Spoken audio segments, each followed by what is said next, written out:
अल्लाह के रसूल जब मेराज पे गए तो आपने देखा कि कुछ औरतों को सर के बाल पकड़कर एक दरख्त से लटका दिया गया जहन्नम के अंदर, और उनको उल्टा उल्टा उनको घुमाया जा रहा है, और उनके हाथ पीछे से बांध दिए गए हैं, और उनके दोनों सीनों में, औरतों के दोनों सीनों में खंजर भोंक दिए गए हैं यहां से, और यहां निकाल लिया गया है, यहां से खंजर डाला, यहां निकाला गया है।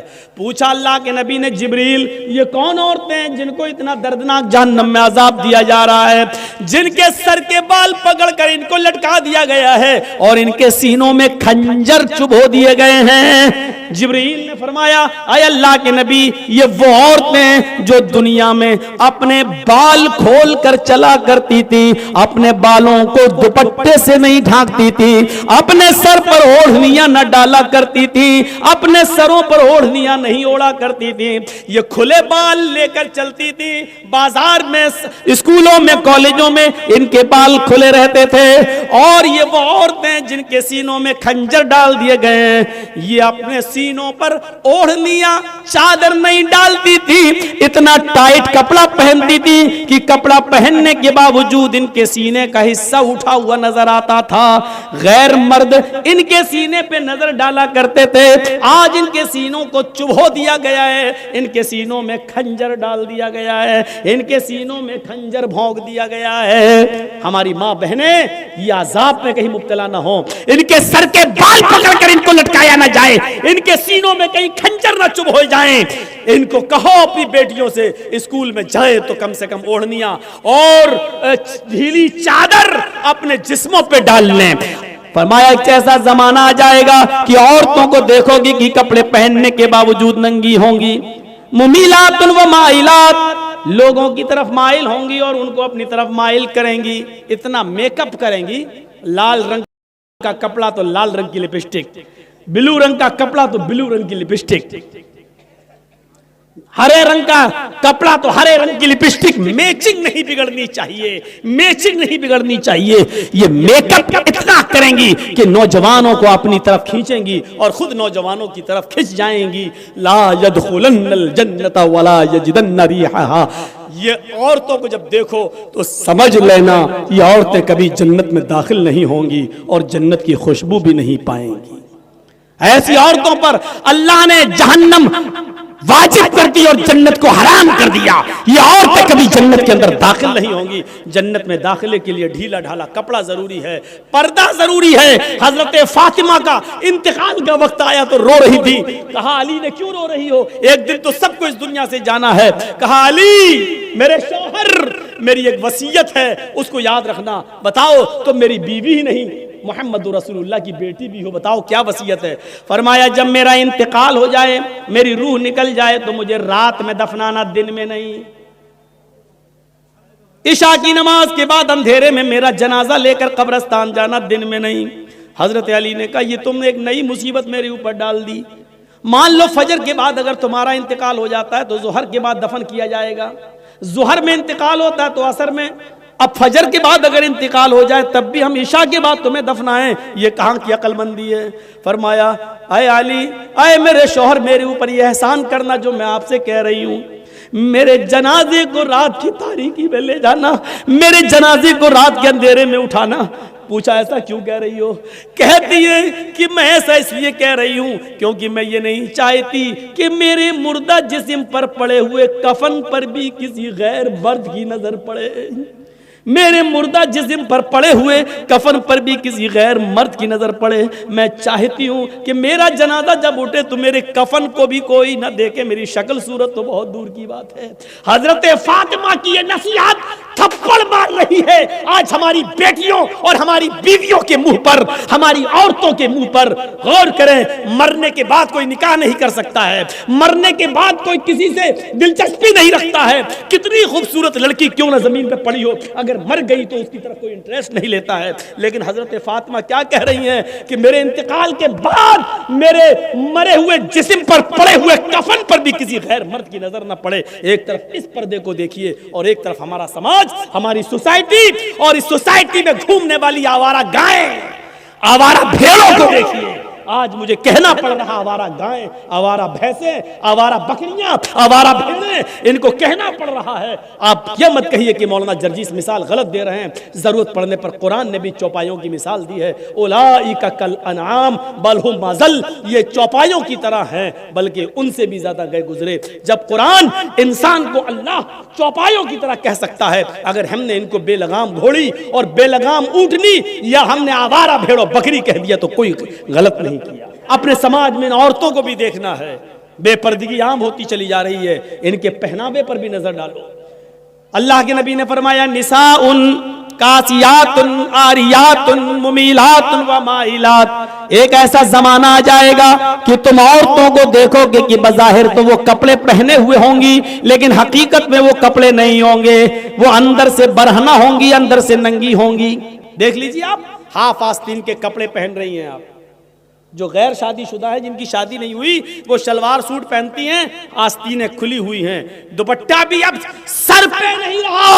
आप कितने भी जालिम हो, कितने भी गुनाहगार हो, मोबाइलों पर गुफ्तगू कर करके आपने एक नहीं सैकड़ों लड़कियों के साथ नाजायज ताल्लुकात कायम किए हो। आपकी एक नहीं 10-10 गर्लफ्रेंड रही हो। आप कितने भी बड़े जिनाकार बन जाएं, लेकिन आप जिनाकार होने के बावजूद भी, आप गुनाहगार होने के बावजूद भी इतना बड़े गुनाहगार नहीं हो सकते कि आपने अपनी मां के साथ भी निकाह कर लिया हो। आप दूसरों की मां बहन बेटी के साथ जिना कर लेंगे, लेकिन अपनी मां के साथ ना तो निकाह करेंगे ना जिना करेंगे। और अब जानवरियत में इतना आगे बढ़ गया था कि बाप के मरने के बाद नौजवान लड़का देखता था कि मेरी मां खूबसूरत है और मेरा बाप मर गया है, ये मेरी मां किसी दूसरी जगह शादी ना कर ले, तो वो अपनी मां का हाथ पकड़ता था और बाहर निकाल लाता था और अपनी चादर मां के ऊपर डाल देता था। इस बात की तरफ इशारा था, आए अरब के लोगों, ये मेरी मां नहीं है, आज के बाद ये मेरी बीवी बन गई है, मेरी मां को कोई निकाह का पैगाम न दे, मैंने अपनी मां को अपनी बीवी बना लिया।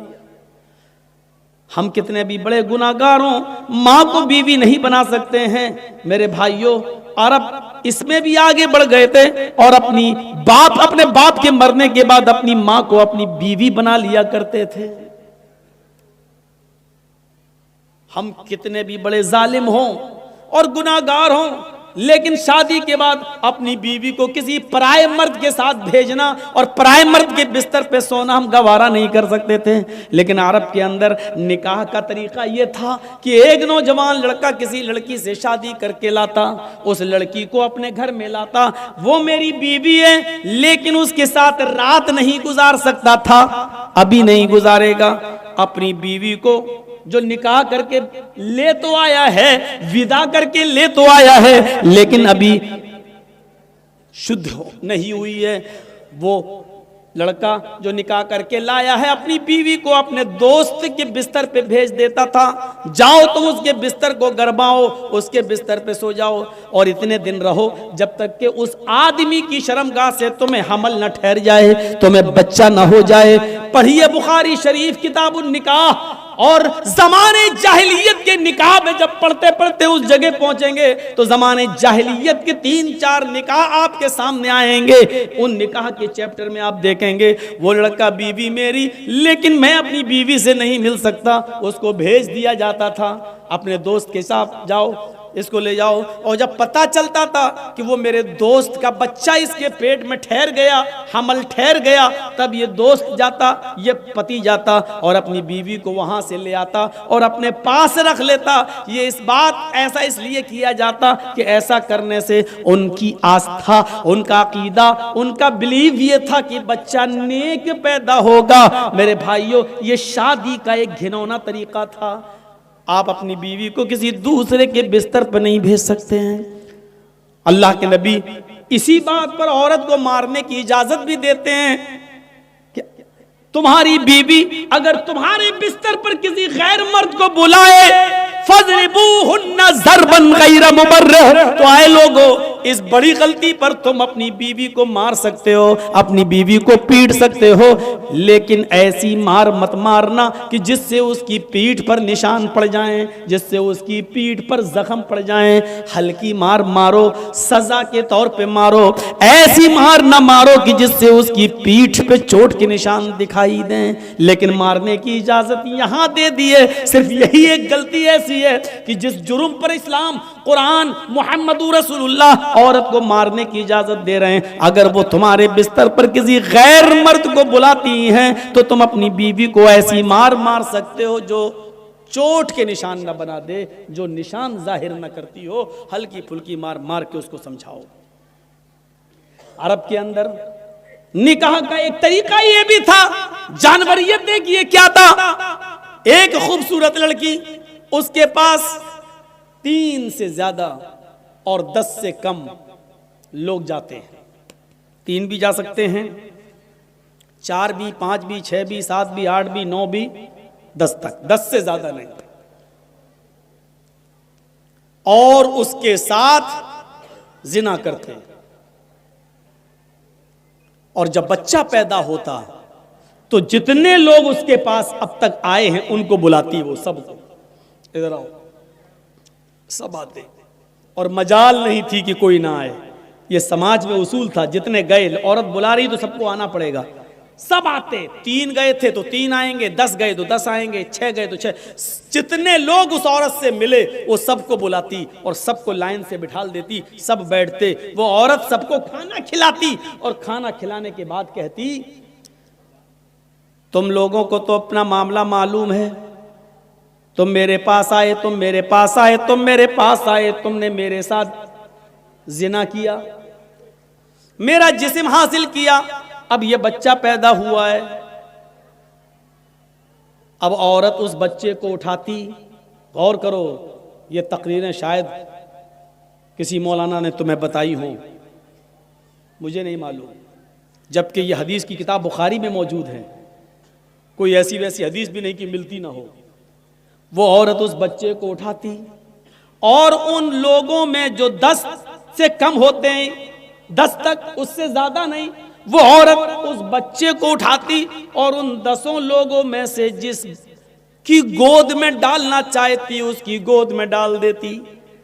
वो औरत उस बच्चे को जिसकी गोद में डाल दे, ये औरत उसी की बीवी बन जाती और वो आदमी इसका पति कहलाता और वो बच्चा उसी मर्द का कहलाता जिसकी गोद में डाल दिया गया। इस तरीके से इस औरत को उस मर्द के साथ भेज दिया जाता और उस बच्चे को खिलाने पिलाने की जिम्मेदारी उस मर्द की ऊपर आयद हो जाती। ये निकाह का एक दूसरा घिनौना तरीका था। हमारे समाज में ये जानवरियत अभी भी नहीं पाई जा रही है। मेरे भाइयों, एक औरत के पास चाहे कितने मर्द चले जाएं, लेकिन औरत ये अच्छी तरीके से जानती है कि मेरे पेट में पलने वाला बच्चा है किसका। ये औरत ही बता सकती है, आदमी नहीं। ये औरत ही बता सकती है कि वो बच्चा है किसका। उसकी गोद में डाल दिया। आओ तुम्हें निकाह का एक तीसरा तरीका भी बताऊं जो अरब की धरती पर था, जो मोहम्मद रसूलुल्लाह सल्लल्लाहु अलैहि वसल्लम के आने से पहले और नबी बनने से पहले ये जिहालत अरब की सरजमीन पर थी और जिसकी तरफ वेद ने इशारा किया है। जब सारी जनता जानवरों की तरह हो जाएगी, ये एक और घिनौना तरीका अरब के अंदर शादी का। ये तो थी 3 से ज्यादा और 10 तक लोग एक औरत के पास जाते। कुछ औरतें, ये बड़ा अजीब मसला है जो हम बताने जा रहे हैं, तीसरा निकाह, ये बड़ा घिनौना है। कुछ औरतें अरब के अंदर अपने घरों के छत पर हरी झंडियां लगा लिया करती थीं। ये भी बुखारी के अंदर है। हरी झंडियां लगा लिया करती थीं और हरी झंडी का मतलब ये होता था कि उनके पास जो भी आना चाहे चला जाए, किसी के लिए कोई रुकावट नहीं है। तो पूरे साल में उनके पास बहुत से मर्द चले जाते। क्या हुआ, कोई खो गया? तो हरी झंडियां लगा लिया करती थी। हरी झंडियों का मतलब होता था कि जो आना चाहे आ जाए। पूरे साल में उनके पास पता नहीं कितने मर्द चले जाते थे।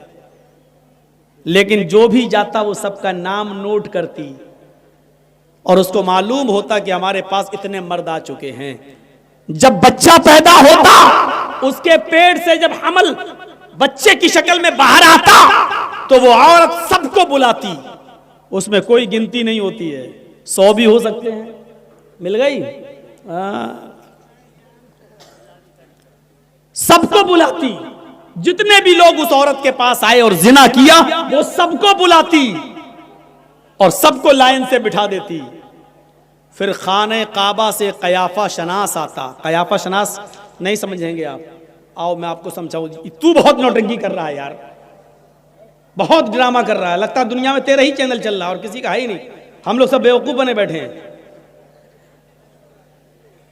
कुत्ते की दुम की तरफ टेढ़ी हो गए, बिल्कुल सीधा हो ही नहीं सकता।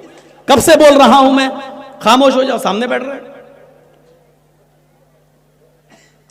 मर्द को भी महीना आता है? उसने क्या कहा, क्या मर्द को भी महीना आता है? तो हजरत उमर ने कहा, क्या मर्द भी टखने से नीचे कपड़ा पहनता है? यानी मर्द को नहीं, औरत को हुक्म दिया अल्लाह के रसूल ने कि वो टखने से नीचे कपड़ा पहने, उसके तो पैरों की उंगली भी ना दिखे। ये औरत को हुक्म दिया, मर्द को हुक्म दिया है कि टखनों से ऊपर पहने। जब तू कपड़ा पहनने में औरत का काम कर सकता है, तो हो सकता है कि महीने में भी औरत का काम कर रहा हो, तुझे महीना आ रहा हो। कहने लगा नहीं नहीं ठीक है, उसने ऊपर कर लिया। हजरत उमर ने अपने गुलाम से कहा, असलम जी बिस्किन, छुरी लाओ। आय हाय हाय, कहा छुरी लाओ। आपका समाज मौलवी जर्जीस को यह परमिशन नहीं दे सकता। हजरत उमर ने कहा छुरी लाओ, छुरी आ गई। उसने कहा क्या कर रहे हैं अमीरुल मोमिनीन? कहा इसको मैं काटूंगा जो टखने से नीचे है। कहा मैं घर जाके खुद काट लूंगा, आप दोबारा देखेंगे तो आप हमारा पैजामा ही फाड़ देना, लेकिन हमें मौका दे दीजिए, घर जाके संभाल लूंगा। हजरत उमर ने कहा कि यकीनन तू घर जाके संभाल लेगा, लेकिन अल्लाह के नबी सल्लल्लाहु अलैहि वसल्लम ने फरमाया, जब कोई बुराई तुम अपनी आंखों से देखो तो पहले अपने हाथ से दूर करो। जब हाथ से दूर करने की ताकत ना हो तो जबान से मना करो, और जबान से भी मना करने की ताकत ना हो तो दिल से बुरा समझो। मेरे पास हाथ से दूर करने की ताकत है, इसलिए इस बुराई को मैं अपने हाथ से दूर करूंगा, वरना कयामत के दिन मैं अपने रब को क्या मुंह दिखाऊंगा। इधर आ, काट दिया पैजामा, यहां तक काट दिया, सूफी बना दिया। ले, जिस बुराई को अपनी आंखों से देखा अपने हाथ से दूर कर दिया, क्या समाज हमें इस बात की इजाजत देगा? समाज जलसे की इजाजत दे देगा, स्टेज बना देगा, मौलाना साहब बोल लो, जो मन में आए बोल दो, यहां कोई कुछ नहीं कहेगा। लेकिन सिर्फ इसी 1.5 घंटे और 2 घंटे तक आपकी हम सुन लेंगे, इसके बाद नहीं सुनेंगे। कुरान पढ़ जाइए, अल्लाह ताला ने कहीं नहीं कहा कि नेकियां नेकियां नेकियां नेकियां, ये नहीं कहा, लेकिन बुराइयों के सिलसिले में इतना जोर दिया कि बुराइयों से रुको। हाथ से दूर करने की ताकत हो तो हाथ से करो, हाथ से दूर करने की ताकत ना हो तो जबान से रोको, और जबान से भी दूर करने की ताकत ना हो तो दिल से बुरा जानो। आज शराब के कितने अड्डों को तुम रोक सकते, ठीक है, दूसरों की आप नहीं कर सकते हो, अपने घर की बुराई तो रोक सकते हो। अपने घर की बुराई, आपके घर में आपका बच्चा 12 बजे रात तक मोबाइल चलाता है, एंड्रॉइड मोबाइल, फेसबुक और मैसेंजर और यूट्यूब पे लगा हुआ है, कितना आपने अपने घर की इस बुराई को रोका है? आपकी बेटी 18 साल 20 साल की हो चुकी है, एंड्रॉइड मोबाइल चला रही है, आपने अपनी बेटी के ऊपर कितनी निगरानी रखी है? फेसबुक भी चला रही है, व्हाट्सएप भी चला रही है, अपने स्कूल के दोस्तों और सहेलियों से बातें भी कर रही है, आपने कितनी निगरानी की है अपनी बेटी पर? छोड़ दो बारात 400-500 आदमियों की, ये 300-400 आदमी जितने बारात में जाते हैं, मैंने कभी इनको बाराती कहा ही नहीं है। आज भी मैं कहता हूं कि ये सब चोर हैं और डाकू हैं। बुरा लगता है, हाँ। अल्लाह के नबी ने फरमाया, जब लड़की वाले की यहां जब तुम खाना खाने जाते हो, लड़की वाले के घर, दखला सारिकन व खरज सारिकन, चोर बनकर दाखिल होते हो और डाकू बनकर निकलते हो। कौन सी हदीस है जो तुम्हें लड़की वाले के घर खाने की इजाजत देती है, बताओ तो? मेरी बेटी है, जर्जीस साहब का काम यह है कि निकाह पढ़वाया जाए दामाद के साथ और बेटी का हाथ पकड़ के दामाद को दुआ देकर रुखसत कर दिया जाए। दामाद के साथ जो चले आ रहे हैं 100, 200, 500 आदमी, उनको खिलाने की जिम्मेदारी मौलाना जर्जीस के ऊपर नहीं है, शरीयत ने नहीं दी है। शर्म नहीं आती? खाते हो तो लड़की वालों के घर खाते हो, खाना चाहिए तो लड़के वालों के घर खाना चाहिए। वलीमा करो, कौन मना करता है? वलीमे में 100 आदमी की दावत कर रहा है, बारात में 500 आदमी ले जा रहा है? वलीमा कर ना, 500 नहीं 1000 को बुला। एक दिन वलीमा कर, दूसरे दिन भी कर, 20 दिन वलीमा कर, शरीयत तुझे इजाजत देती है। तुझे खुशियां कर, लेकिन लड़की वाले पर बोझ मत बन। लड़की वाले ने 18 साल 20 साल पाल पोस कर अपनी लड़की बड़ी करके तुझे दे दी, बहुत बड़ा काम कर दिया, ये बहुत बड़ी कुर्बानी दे दी, लेकिन उस लड़की को लेने के लिए भी 500 आदमी जाएं, 400 जाएं, ये चोर जाएं। और डाकू मैं इसलिए कह रहा हूं, वहां जा गए, वहां बैठ गए, मालूम है कि अब बड़ा नहीं खिलाएगा। क्यों? क्योंकि लड़के के बाप ने पहले ही कह दिया 400 लेके आ रहा हूं, जहेज में 2-4 आइटम कम दे देना चलेगा, लेकिन मेहमानों की इज्जत अच्छी कर लेना। हमारे साथ जो 300 आदमी बाराती आ रहे हैं ना, इनकी खातिरी अच्छी तरीके से कर लेना। ये भीख मांगने की इंटरनेशनल स्टाइल है। मतलब जानते हो क्या हुआ? जर्जीस साहब का बेटे की शादी, जर्जीस साहब क्या कह रहे हैं सुनो, मोटर आइटम 1-2 कम कर लेना जहेज में चलेगा, लेकिन 250-300 आदमी जो लेके आ रहे हैं ना, इनकी खातिरी जरा अच्छी कर देना। ये अच्छी कर देने का मतलब समझ रहे हैं आप? मतलब बड़े का आइटम नहीं, सब मटन रहना चाहिए, चिकन भी पोल्ट्री वाला नहीं, देशी रहना चाहिए। ये भीख मांगने की एक नई स्टाइल है, इंटरनेशनल स्टाइल। और जो ये कहता है तू कितना बड़ा अमीर बना हो, चाहे कितना साहूकार, मौलवी जर्जीस कहता है तू इंटरनेशनल भिखारी है, जा, बुरा लगता है तो लगता रहे, तेरा अमीरपन और तेरा साहूकारीपन मेरे जूते के बूट के नीचे नहीं समझता तुझे कुछ। क्या करेगा तू, मेरा कर ले। लड़की वाले पर बोझ बनेगा, लड़की वाले के यहां खाना खाएगा, लड़की वाले के यहां बारात में 250-300 आदमियों को लेके जाएगा। लड़की वाले के ऊपर कोई जिम्मेदारी आयत नहीं होती है कि वो सबको खिलाए। इस चीज को खत्म करिए समाज से। और इंटरनेशनल भिखारियों को देखिए, कौन बाइक दे देना, मेरा लड़का 5 लाख की दुकान पे बैठता है, तू 50,000 की बाइक भी नहीं दे सकता? अबे कटोरा लेके भीख मांगना। दरवाजे पर जर्जीस के जब कोई लंगड़ा आदमी आता है तो 10 रुपए देने में फख्र होता है कि चलो पैरों से माजूर है, कमाने के लायक नहीं है।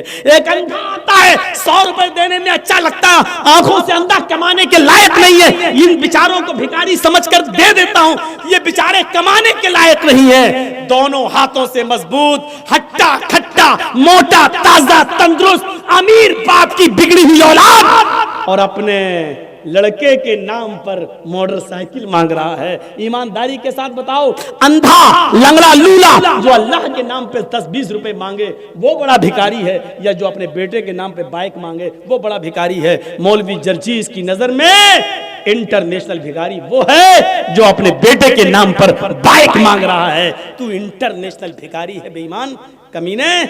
तू उस भिखारी से बड़ा है जो लंगड़ा और लूला और अंधा और अपाहिज है, तू उस भिखारी से बड़ा है, तू इंटरनेशनल भिखारी है।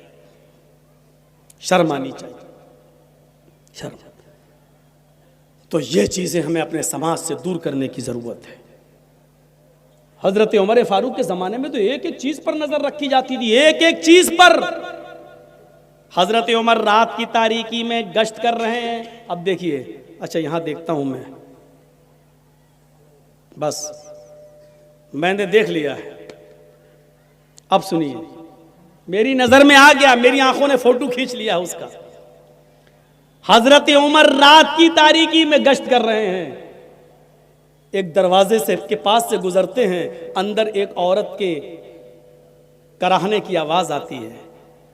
आगे बढ़ते हैं तो सुनते हैं कि एक औरत शेर पढ़ रही है, और शेर पढ़ते हुए कह रही है, अगर मुझे उमर के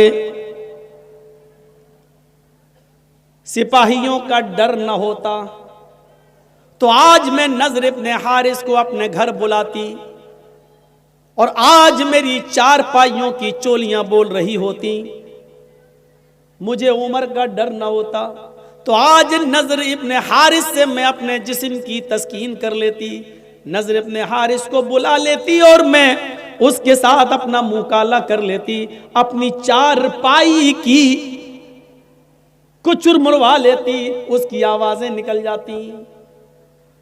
ये अरबी में शेर पढ़ रही थी जिसका तर्जमा मैंने आपके सामने रख दिया। हज़रत उमर ने उस मकान का नंबर नोट कर लिया, जहन में बिठा लिया और पता लगाने लगे कि नज़र इब्ने हारिस कौन है। ये औरत नज़र इब्ने हारिस को क्यों याद कर रही थी? जब नज़र इब्ने हारिस को बुलाकर हज़रत उमर के पास लाया गया तो क्या देखते हैं कि वो तो बहुत नेक आदमी है, बहुत शरीफ आदमी है, बड़े इबादत गुजार हैं। पूछा अमीरुल मोमिनीन ने, उमर फारूक ने, आए नज़र, उस जगह पर मेरा गुजर हुआ, वहां एक औरत रहती है इस नाम की, मुझे बताओ कि इस नाम की औरत से तुम्हारा क्या ताल्लुक है? नज़र इब्ने हारिस ने कहा, अल्लाह की कसम, न तो मैंने उस औरत का नाम सुना है और ना ही मैं उस औरत को जानता हूं कि वो कौन है। वो मुझे कैसे जानती, मुझे नहीं मालूम। जब उन्होंने कसम खाकर यकीन दिलाया तो हज़रत उमर ने उनको छोड़ दिया। लेकिन हज़रत उमर को बड़ा ताज्जुब हुआ कि नज़र इब्ने हारिस ने के अंदर इस औरत ने क्या देख लिया है जो उनको याद कर रही थी। एक तरफा आग लगी हुई थी मोहब्बत की और कह रही थी कि अगर मुझे उमर का डर ना होता तो नज़र इब्ने हारिस को मैं अपनी चारपाई पर बुलाती और आज मैं उसके साथ जिना करती, मैं उसके साथ मुकाला करती। अब हज़रत उमर ने उस औरत को बुलवाया। जब वो औरत आई तो उससे पूछा, अरे औरत, नज़र इब्ने हारिस कौन है? पहले तो वो आनाकानी करने लगी, कौन नज़र? नहीं, मैं नहीं जानती वो। हज़रत उमर ने अपने खादिम से कहा, कोड़ा निकालो, ये ऐसे जवाब नहीं देगी। जब हज़रत उमर फारूक ने कोड़े को लहराया तो कहने लगी, बता रही हूँ।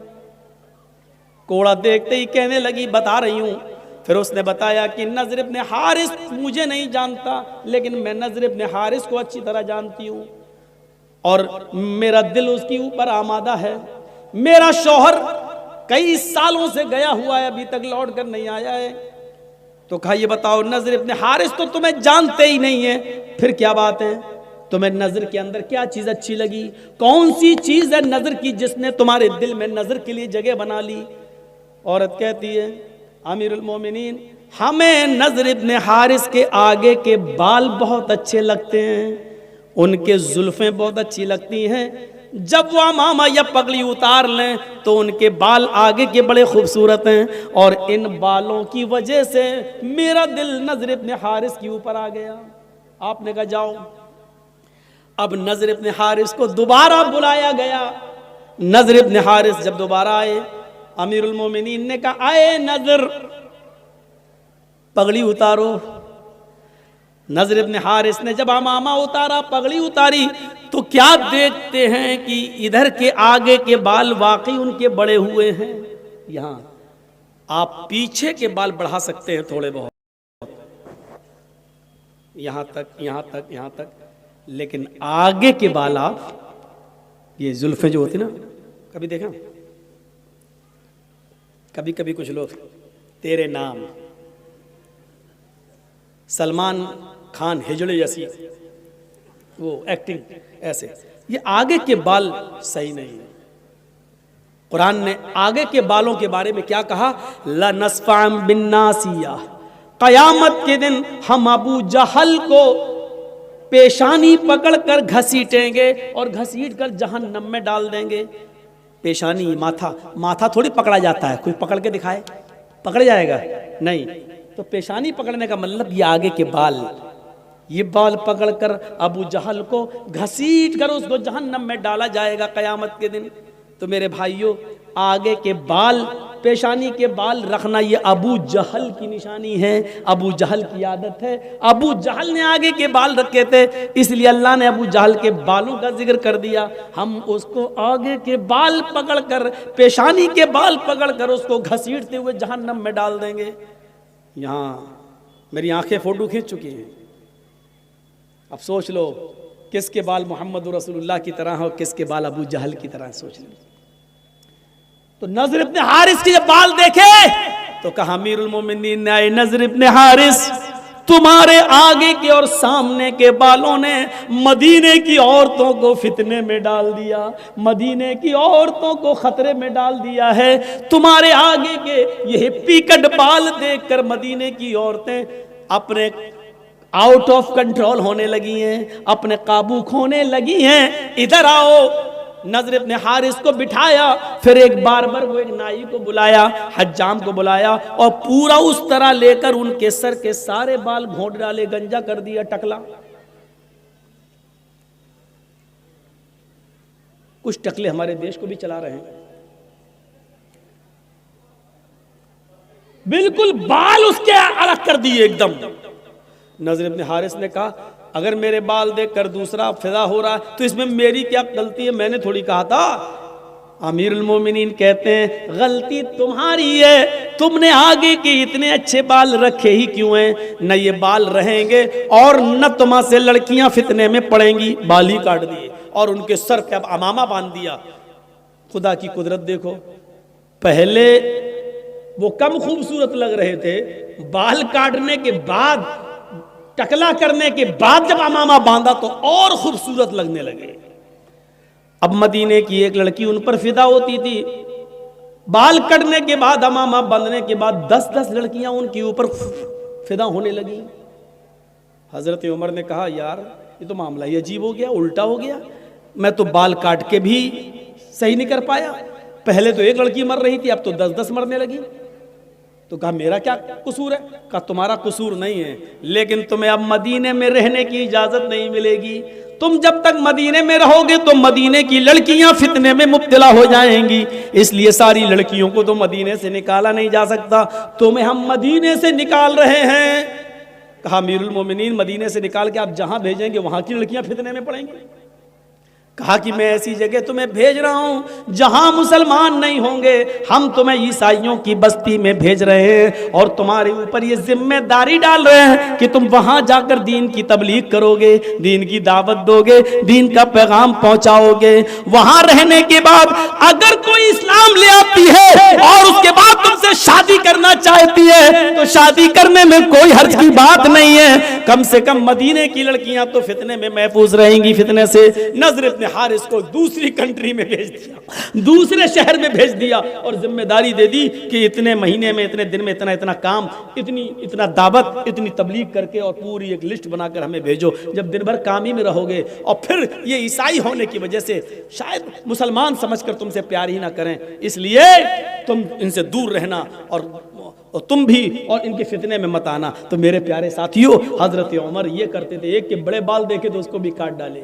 हमारे समाज के अंदर अभी कोई लड़का किसी लड़की को लेकर भाग जाए, पंचायत बैठ जाएगी, दूसरे दिन मुखिया आ जाएंगे, सरपंच सब आ जाएंगे, साहब तेरा लड़का उस लड़की को लेकर भागा, हाँ क्या हो, 2 लाख रुपए जुर्माना दो, उसकी लड़की की जिंदगी बेकार हो गई, बेचारी बदनाम हो गई, या इस लड़के के साथ अब निकाह करो, चलो, या तो निकाह करवा दिया जाएगा या जुर्माना मुतय्यन कर दिया जाएगा।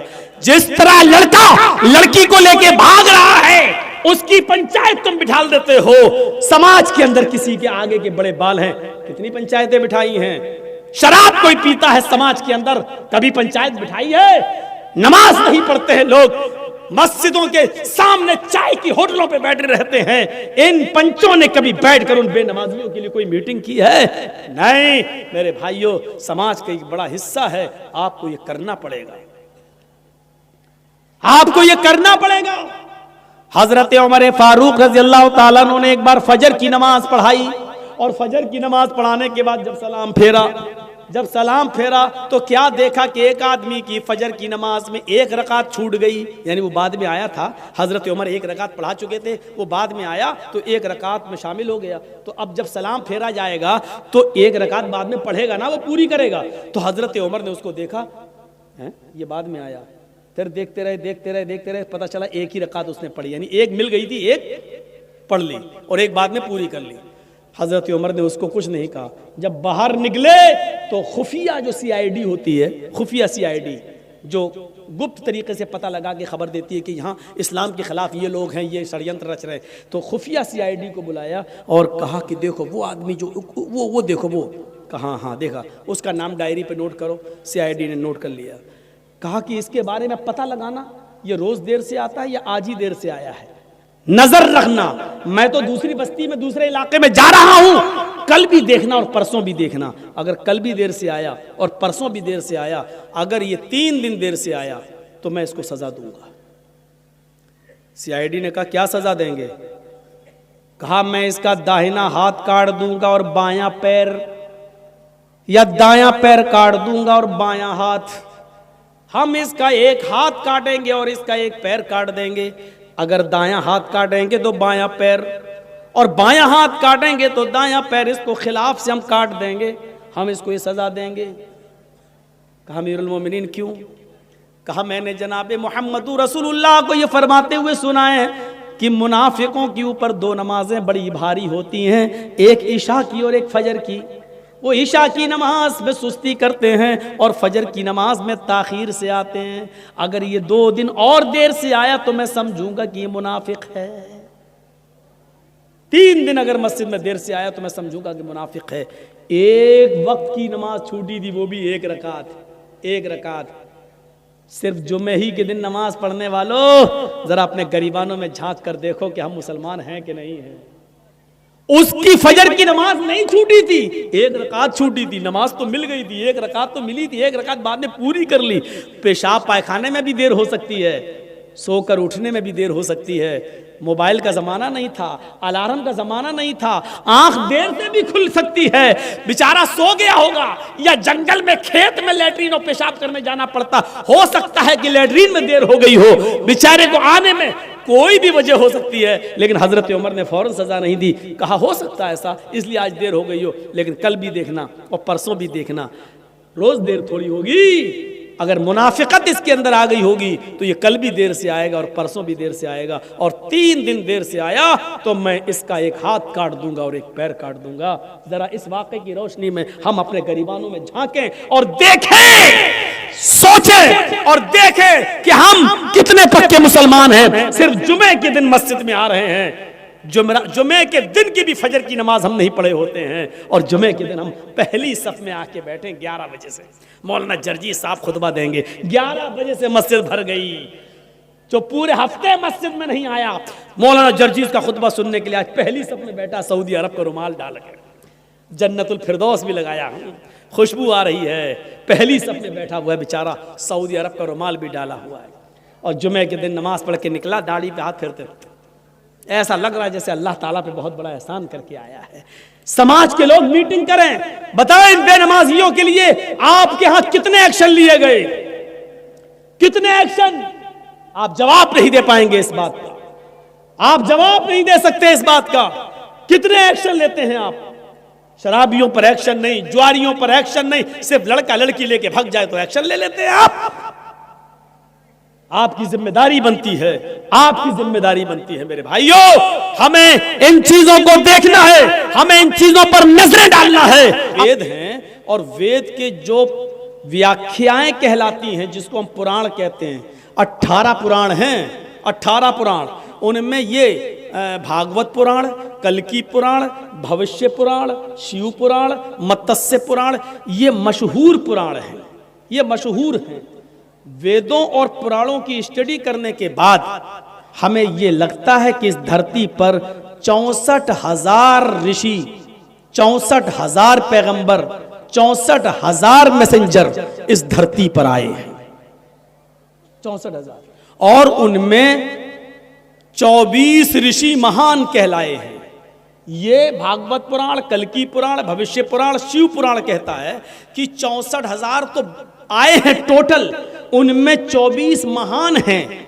और आप देखेंगे जो 24 महान ऋषियों का नाम वेदों में आया है, ऋग्वेद में, यजुर्वेद में, अथर्ववेद में, सामवेद में और पुराणों में, जो 24 महान ऋषियों का जिक्र हुआ है वर्णन, वही 24 का जिक्र कुरान में भी आया है। हमारा कुरान, लोग कहते हैं कि बहुत से नबी आए, बहुत से मौलाना तो ये भी बोल देते हैं 1,24,000 आए। बहुत से तो अपनी जबान फिसल जाती तो कह देते हैं 1,44,000 आए, हालांकि ये सब बकवास है। कोई सही हदीस से साबित नहीं है कि 1.5 लाख आए कि 1 लाख आए, लेकिन इतना है कि बहुत से आए, गिनती नहीं मालूम। लेकिन 24 जो महान हैं, 24 जो बड़े हैं और जिनका जिक्र, जिनका वर्णन वेदों में हुआ है, उन्हीं 24 का नाम जो वेदों में आया है वही कुरान में भी आया है। आप देख लीजिए, कुरान में 24 नबियों का नाम है, 25 का है, लेकिन 25 में नबी मोहम्मद रसूलुल्लाह सल्लल्लाहु अलैहि वसल्लम है, उनको जोड़कर 25, लेकिन 24 महान हैं। जो 24 वेदों में आए, उन्हीं 24 का जिक्र कुरान में भी आया। कुरान में भी हम कैसे कह दें कि वेद कुरान से अलग है? हम कैसे कह दें, हम कैसे इसको एक्सेप्ट कर लें? हम तो ये जानते हैं कि जमाना बीत गया, इसलिए कुछ अपनी तरफ से बहुत सी बातें मिलाई जा चुकी होंगी, ये अलग बात है। लेकिन वेद को, कुरान की शिक्षा को और वेद की शिक्षा को जब हम रखते हैं तो हमें बहुत सी चीजें ऐसी मिलती हैं जिसकी पुष्टि और जिसकी गवाही कुरान देता है। जिन 24 ऋषियों का और रसूलों का नाम वेदों में आया है, उन्हीं का नाम कुरान में आया है। और कुरान में जिस आखिरी नबी का नाम मोहम्मद, अहमद आया है, वेद मोहम्मद, महमद, महमिद, अहमद, अहमिद के नाम से भरा पड़ा है वेद। अंतिम ऋषि कहां पैदा होंगे ये भी, किस जगह आएंगे ये भी, बाप का नाम क्या होगा ये भी, मां का नाम क्या होगा ये भी, पत्नियां कितना होंगी ये भी, बच्चे कितने होंगे ये भी, उम्र एज कितनी होगी ये भी,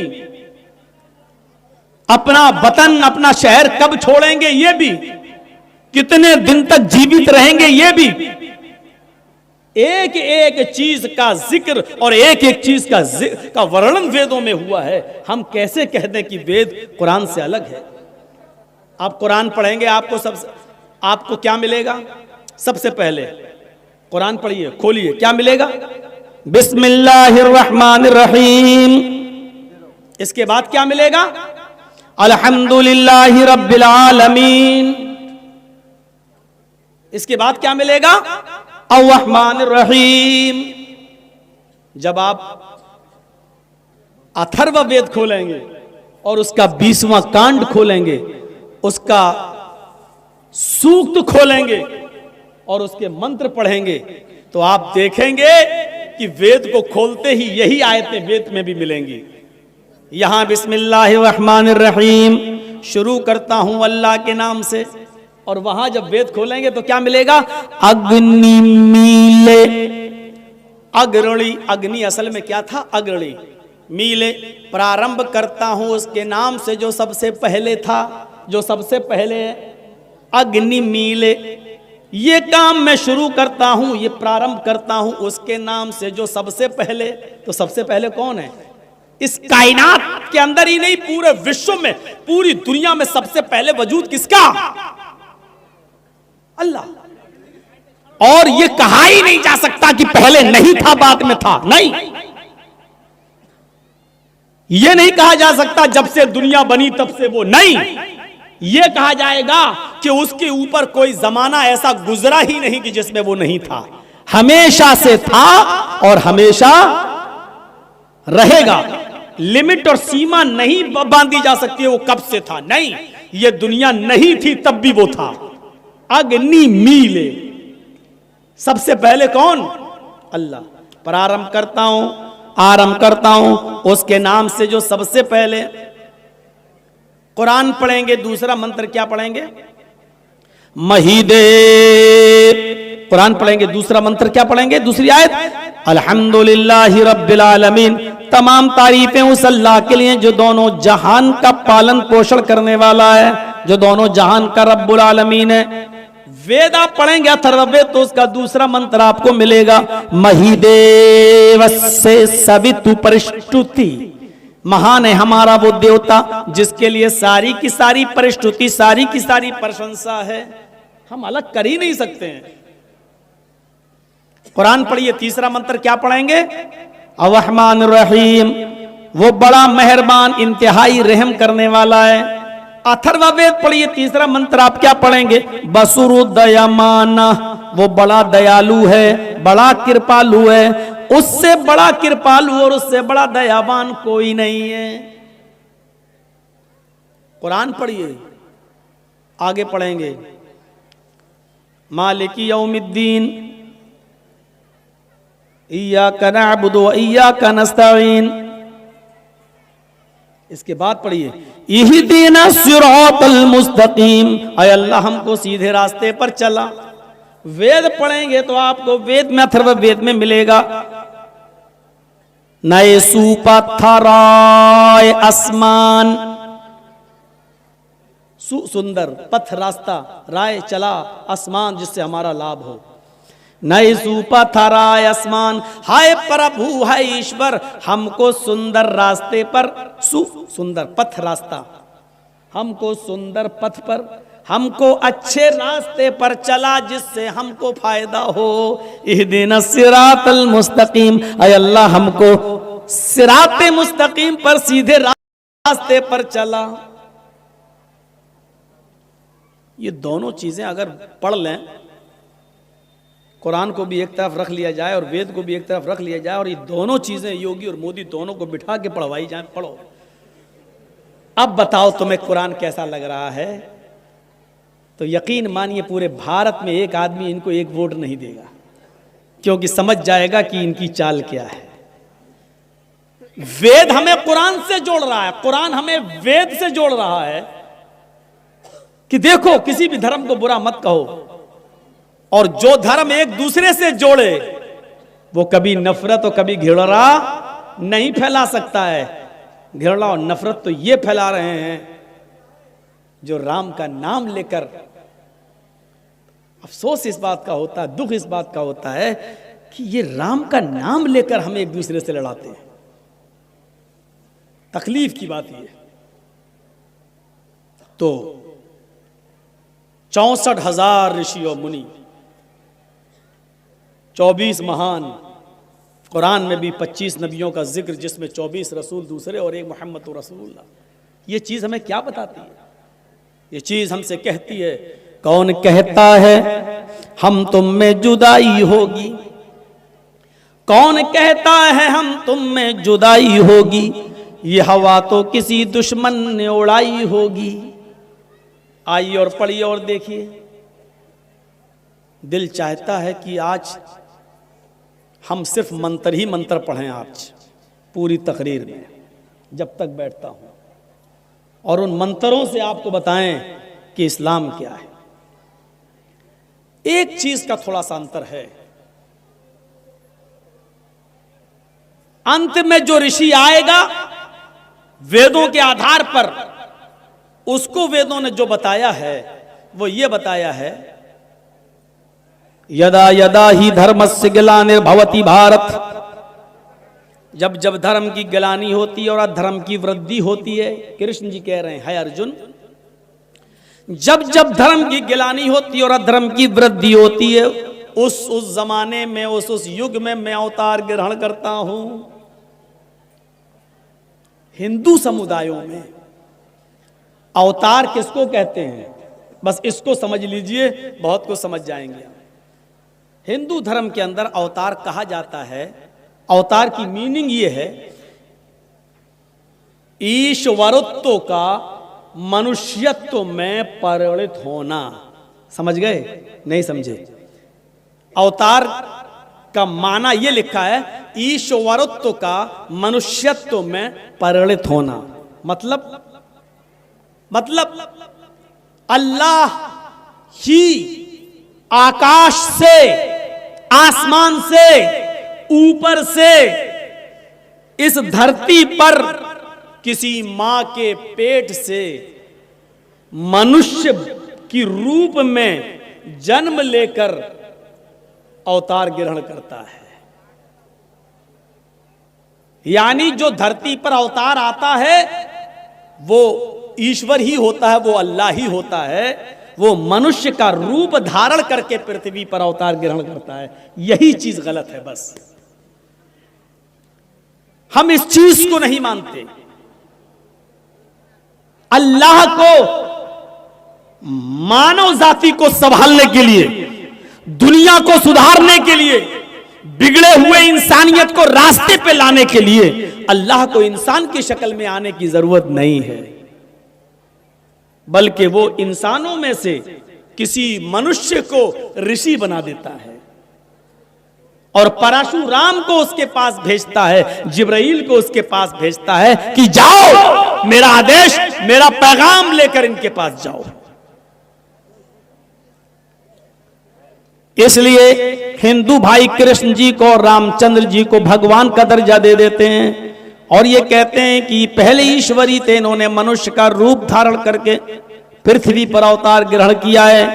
हम ये कहते हैं कि रामचंद्र जी भी एक पुरुष थे, कृष्ण जी भी एक पुरुष थे, हम महान पुरुष थे, सबसे बड़े इंसान थे। चलो ये तो हम मान सकते हैं, लेकिन अल्लाह ईश्वर ही मनुष्य का रूप धारण करके पृथ्वी पर अवतार लिया, ये सही नहीं है। हिंदू भाइयों की देखा देखी मुसलमान भी कहने लगे कि मोहम्मदुर रसूलुल्लाह मनुष्य नहीं है, इंसान नहीं है, ये भी अल्लाह ताला ने इनको अपने नूर से पैदा किया है, अल्लाह ताला ने अपने नूर से पैदा किया है। बल्कि हमारे बहुत से तो सूफिया लोग अपने अशार, अपनी कव्वालियों में यहां तक कह डाले, जो मुस्तवी आर्शता खुदा होकर, जो मुस्तवी आर्शता खुदा होकर मदीने में उतर पड़ा मुस्तफा होकर, या मदीने में आ पड़ा मुस्तफा होकर, यानी जो अर्श पे मुस्तवी था खुदा बनकर, जो अर्श पे खुदा था वो फर्श पर मोहम्मद बनकर आ गया, यानी अल्लाह ही ने मोहम्मद की शक्ल अख्तियार करके अरब के अंदर आ गया, वो अल्लाह ही था। गुलू करने वालों ने इतना गुलू किया कि वही जो मुस्तवी अर्श था खुदा होकर मदीना में उतर पड़ा मुस्तफा होकर। ऐसे लोगों से हम कह देना चाहते हैं कि आपका अकीदा गलत है, कुफरिया है और शिरकिया है। अल्लाह के नबी जनाबी मोहम्मद रसूलुल्लाह न अल्लाह थे, ना अल्लाह ने उन्हें अपने नूर से पैदा किया था, बल्कि वो एक बशर थे, एक इंसान थे। और डंके की चोट पर यह ऐलान किया है, कुल इन्नमा अना बशरुम मिस्लुकुम, ऐ नबी कह दो कि मैं तुम्हारी तरह का एक बशर हूं। ऐ मोहम्मद सल्लल्लाहु अलैहि वसल्लम कह दो कि मैं तुम्हारी तरह का एक इंसान हूं। लास्ट में, आखिर में भेजा, उस युग की दशा का चित्रण कर दिया, निशानदेही कर दी कि वो कब आएंगे, किस जमाने में आएंगे, कहां आएंगे, किस तारीख को पैदा होंगे, उस युग की दिशा का चित्रण कर दिया है वेदों ने, पुराणों ने। इत्थ कलोगत प्राय जनेशु खरगर मिली, इत्थ कलोगत प्राय जनेशु खरगर मिली, धर्मत्राय सत्वैन भगवान अवतृष्यति, तथस्तु शंभल गिरा में सोत स्वाजी उजात मंगलाचार्य बहुला पापिता विभज्जता, तच्छुद्वा पुंडरी काचो ब्राह्मण विदंबरीति भवने शंभलो विष्णु यशसो, तच्छुद्वा पुंडरी काचो ब्राह्मण विदंबरीत भवने शंभलो विष्णु यशसु गृह सुमति प्रादुर्भवाभ्यम। इन 3 मंत्रों को पहले आप देख लीजिए, जरूरत पड़ेगी तो और भी पढ़ देंगे। क्यों खड़े हो भाई? अपना चैनल चलाओ, पब्लिक का मत सोचो।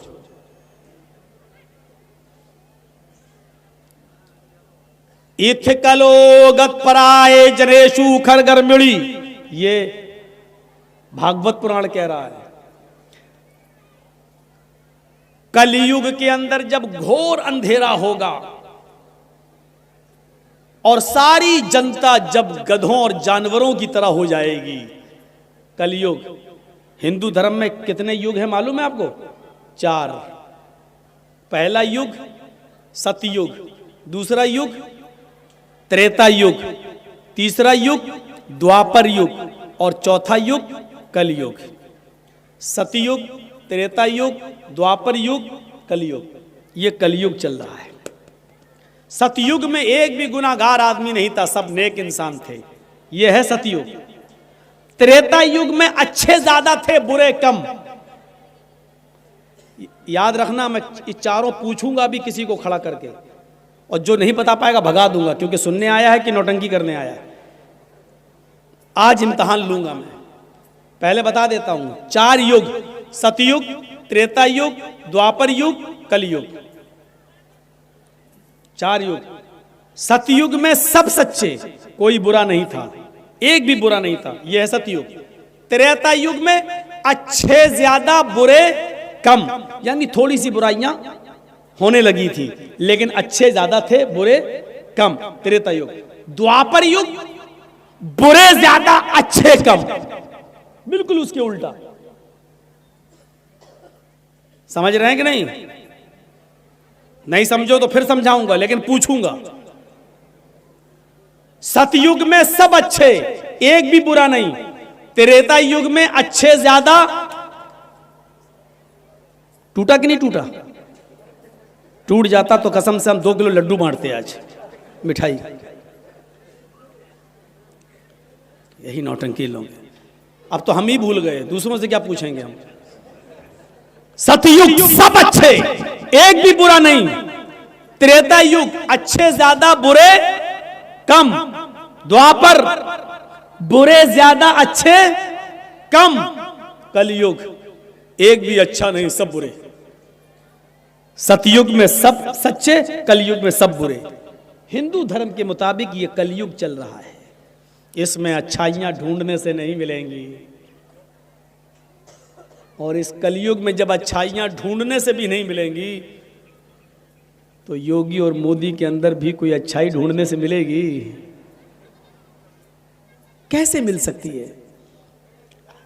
सोचिए। और आखिरी नबी कब आएगा? कलयुग में, यह हिंदू धर्म कहता है।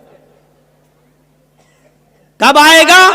इत्थे कलोग प्राय, कलयुग के शुरू होते ही। पूरे तरह कलयुग में नहीं, कलयुग शुरू होते ही। जनेशु खरगड़ मिड़ी, जनेशु जनता, लोग खरगड़ मिड़ी जानवरों की तरह हो जाएंगे। अल्लाह के नबी जिस जमाने में आए, लोग जानवरों की तरह हो चुके थे। पढ़िए सीरत। कितना भी जालिम हो, एक बकरी जब बच्चा पैदा करती है तो आप देखिएगा, बच्चा पैदा करने के बाद उसी जगह पर खड़ी होकर वो अपने बच्चे की गलाजत और गंदगी को अपनी जबान से चाटती है, उसको खड़ा करने की कोशिश करती है। और जब बकरी का मालिक दूध दोहने जाता है तो बकरी अपने बच्चे के लिए दूध ऊपर चढ़ा लेती है कि सब यही निचोड़ लेगा तो हम अपने बच्चे को क्या पिलाएंगे। इतनी हमदर्दी, इतना रहम ऊपर वाले ने बकरी के अंदर भी डाला है, इस जानवर के अंदर भी डाला है। लेकिन अरब के लोग इससे भी ज्यादा बिगड़ चुके थे। उनके यहाँ जब कोई लड़की पैदा होती थी तो वो जिंदा दफन कर देते थे। इससे ज्यादा जानवरियत कहाँ होगी, इससे ज्यादा हैवानियत कहां मिलेगी। और पैदा होते ही दफन कर देते तो चलो एक सुकून था, पैदा हुई दफन कर दिया। नहीं, जब वो बच्ची 4 साल की हो जाती थी तब उसको नहलाकर, धुलाकर, कपड़े पहनाकर, अच्छे लिबास में और अच्छा मेकअप करके, उसके बाद उसका बाप उसको उंगली पकड़ के ले जाता था और पहले से जंगल में गड्ढा खोद कर रखता था और कहता था, बेटी झांको, इसमें तुम्हारी अम्मी दिखेंगी। जब बच्ची अपनी अम्मी को देखने के लिए उस गड्ढे में झांकती थी तो बाप जमीन पे पीछे से धक्का दे देता था और बच्ची उस गड्ढे में गिर जाती थी और ऊपर से मिट्टी से पाट देता था और रुकता था आखिरी सांस निकलने तक। और जब बच्ची आखिरी सांस लेकर मर जाती थी तब आता था अपने इलाके में और फख्र करता था, गर्व करता था और कहता था कि आज मैंने अपनी 4 साल की बच्ची को जिंदा दफन कर दिया। ये जानवरियत थी, ये हैवानियत थी। जनेशु खरगर मिड़ी, सारी जनता जब जानवरों की तरह हो जाएगी। शराब आप कितना भी पी लें अपने समाज में, लेकिन शराब को आप अच्छा नहीं समझते, पीने वाला भी कहता है बहुत बुरी चीज है। अब क्या करूं, छूटती नहीं है। अरब के लोगों का रुझान तो ये था, कितना भी बड़ा बिगड़ा हुआ बाप हो, मौलवी जर्जीस बहुत बड़ा शराबी, लेकिन कभी ये नहीं चाहेगा कि जर्जीस का बेटा भी शराब पिए, उसकी बेटी भी शराब पिए। जर्जीस खुद बिगड़ा हुआ है, लेकिन वो कभी ये नहीं चाहेगा कि मेरी औलाद भी बिगड़े। हम तो गलत रास्ते पे चल ही रहे हैं, लेकिन मेरी औलाद गलत रास्ते पे ना चले, ये जर्जीस की सोच है। अगरचे बिगड़ा हुआ है, आप कितने बड़े शराबी रहे हैं, लेकिन आप कभी ये नहीं चाहेंगे कि मेरा बेटा भी बड़ा होकर शराबी बने। लेकिन अरब का रुझान अलग था। उनके घर में जब बच्चा पैदा होता था तो माँ के दूध के बजाय सबसे पहले बच्चे के हलक में शराब के कतरे डाले जाते थे, शराब की बूंदें डाली जाती थी, और ये कहा जाता था कि इन्होंने अपने खानदान के नाम को रोशन किया है। हमारे खानदान में शराब को बहुत अच्छी चीज समझा जाता है, लिहाजा सबसे अच्छी चीज हमने अपने बेटे को पिलाई। जिस बच्चे के पैदा होने के बाद जिसकी रगों में माँ का खून दौड़ने के बजाय, मां का दूध दौड़ने के बजाय, अरब की सड़ी हुई चीजों से बनी हुई शराब जिसकी रगों में दौड़े, वो बच्चा आगे चलकर क्या बनेगा। ये माहौल था अरब की धरती पर।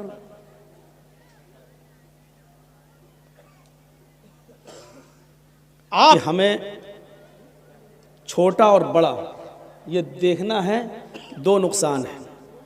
आप खेत में गए, खेत जानते हैं ना, खेत आपने जोता और खेत से आप घर की तरफ आ रहे हैं, मेहनत करके खेत बोकर घर की तरफ आप आ रहे हैं। अभी घर में घुसे नहीं, आपको पता चला कि मेरा 5 रुपए का पेन खेत में गिर गया है। आप उठाने के लिए जा रहे हैं, 5 रुपए का कलम, 5 रुपए का पेन खेत में आप उठाने जा रहे हैं, लेकिन अभी खेत में पहुंचे नहीं कि किसी ने आपको बताया कि आपका 5,000 रुपए का बकरा कुएं में गिर गया है। तो अब आप बताइए कि 5 रुपए का पेन आप उठाएंगे या 5,000 का बकरा बचाने के लिए आप खेत को छोड़कर कुएं की तरफ जाएंगे। अक्लमंदी यही कहती है 5 रुपए का पेन जा रहा है, जाने दो, किसी तरह जल्दी पहुंचकर कुएं से अपना 5,000 रुपए का बकरा निकाला जाए। तो आप 5,000 का बकरा बचाने के लिए 5 रुपए के पेन को आप भूल जाएंगे, 5 रुपए का नुकसान आप भूल जाएंगे। मैंने यही देखा था कि अगर लोग अपने कैंडिडेट उतार कर 5, 6, 10 सीटें जीत भी जा रहे हैं, लेकिन 50 सीटों पर और 100 सीटों पर समीकरण बिगाड़ रहे हैं, और ऐसी सूरत में अगर दूसरी सरकार यहां आ रही है तो इससे बड़ा हमारा कोई नुकसान नहीं हो सकता है। इसीलिए मैंने बार बार कहा कि बड़े नुकसान से बचने के लिए छोटा नुकसान अगर आपको करना पड़े तो कर देना, लेकिन बड़े नुकसान से अपने आप को बचा लेना। ये तकरीर इतनी वायरल हुई, इतनी वायरल हुई, आप यकीन मानना कि उत्तर प्रदेश के अंदर अभी बीजेपी का मुकाबला जो पार्टी कर सकती है, उस पार्टी के सबसे बड़े लीडर से मेरी बात हुई और कहा कि यही यूपी में भी ज़रूरत है मौलाना आपकी इसी स्पीच की, आपकी इसी तकरीर की, क्योंकि यहाँ पर भी 100-150 सीटों पर समीकरण बिगाड़ने की कोशिश की जा रही है। मैंने कहा ठीक है, चुनाव आएंगे तब देखा जाएगा। अभी एक मीटिंग पर्सनली तौर पर करके हम वापस आ गए। अभी ना तो मैंने हाँ किया ना मैंने ना किया। कोई आपके हाथ में घड़ी है और बहुत कीमती है, लेकिन किसी ने कंपट्टी पर बंदूक रख के कहा घड़ी दे, उतार नहीं तो मैं तेरा हाथ काट डालूंगा। हाथ भी प्यारा है, घड़ी भी प्यारी है, घड़ी भी हमें प्यारी है और हाथ भी हमें प्यारा है, लेकिन दोनों में से किसी एक की कुर्बानी देना पड़ रही है। तो अक्लमंदी क्या है? अक्लमंदी यह है कि घड़ी उतार के दे दो भाई, ये पकड़ो, हाथ सलामत, मेहनत करूंगा तो फिर दूसरी घड़ी आ जाएगी। लेकिन जब हाथ ही नहीं रहेगा मेरा तो घड़ी पहनेंगे हम किस में? अगर हम जिद कर रहे हैं और घड़ी को बचाने के चक्कर में हाथ भी गंवा रहे हैं तो घड़ी भी गई और हाथ भी गया। ये अक्लमंदी नहीं है। अक्लमंदी ये है कि घड़ी जा रही है तो जाने दो, हाथ आप अपना बचा लो। जैसे जर्जीस साहब को अपना बेटा समझकर आप नज़रअंदाज कर देते हैं, गलतियों पर, उसी तरीके से विधायक जी को भी आप अगर एक दो गलती उनसे हो जाएं तो आप अपने समाज का बेटा समझकर, आप अपने समाज का सम्मानित इंसान समझकर आप नज़रअंदाज करें और उनको बताएं। मुझे उम्मीद है कि आने वाले वक्त में आप रश्क करेंगे, आप फ़ख्र करेंगे, आप गर्व करेंगे कि जरजीत साहब ने जिस शख्सियत का प्रचार किया था उन्होंने गलत नहीं किया था, कुछ तो क्वालिटी हमने देखी होगी। अल्लाह ताला आपको हिम्मत दे, हौसला दे और गौतम पाल जी को बातिल ताकतों से और झूठी शक्तियों से लड़ने की शक्ति दे। इस्लाम जिस मज़हब के हम अनुयायी हैं, हमेशा मैंने अपनी तकरीरों में इस्लाम के साथ साथ हमने गैर इस्लाम यानी हिंदू और ईसाई और यहूदी धर्म को भी लेकर मैंने हमेशा मैं चला हूँ। लोगों ने हमारे मना करने के बावजूद भी इश्तिहार में चतुर्वेदी का लफ्ज़ लगाया है। मैं मना कर कर के थक गया हूँ, लेकिन आपका प्यार है, आप लगा देते हैं, लेकिन ये चीज़ गलत है। मुझे मौलाना की हद तक ही रहने दो, चतुर्वेदी का शब्द नहीं लगाना चाहिए। इस्लाम मुताला किया है, मुताला करना चाहिए, हर धर्म को पढ़ना चाहिए और जो सही चीज़ जिस धर्म की हो उसको ले लेना चाहिए। मैंने कल भी तकरीर में कहा था, महात्मा गांधी को जब इंग्लैंड गए तो इंग्लैंड के अंग्रेज़ों ने बहुत गालियाँ लिखी एक लिफाफे में बंद करके दे दी, ये लो। तो महात्मा गांधी बड़े चालाक थे, महात्मा गांधी ने समझ लिए ये अंग्रेज़ लोग हैं, इन्होंने गालियाँ दी होंगी इस लिफाफे में, तो उन्होंने लिफाफा तो ले लिया लेकिन पढ़ा नहीं। उसमें जो आलपिन था, आलपिन होता है ना, आलपिन देखा यहाँ वो लगाते हैं आप लोग, बैच आलपिन लगा देते हैं, तो लिफाफे में जो आलपिन लगा था उस आलपिन को निकाल लिया और लिफाफा फाड़ के, लेटर फाड़ के फेंक दिया। लोगों ने पूछा भाई ये क्या किया आपने, तुमने पढ़ा भी नहीं? तो महात्मा गांधी का जवाब क्या था वो देखिए। गांधी जी का जवाब ये था, जो चीज़ मेरे काम की थी वो मैंने ले ली और जो चीज़ मेरे काम की नहीं थी उसको मैंने फाड़ के फेंक दिया। आप हर धर्म को पढ़िए, हर धर्म को देखिए, हर धर्म को स्वीकार करिए और उसकी स्टडी कीजिए। जो चीज़ आपके काम की हो, अच्छी हो, उसको ले लो। इस्लाम अच्छी चीज़ को लेने से नहीं रोकता है, आप उस अच्छी चीज़ को ले लो। हम वेदों में पढ़ते हैं, भाग जो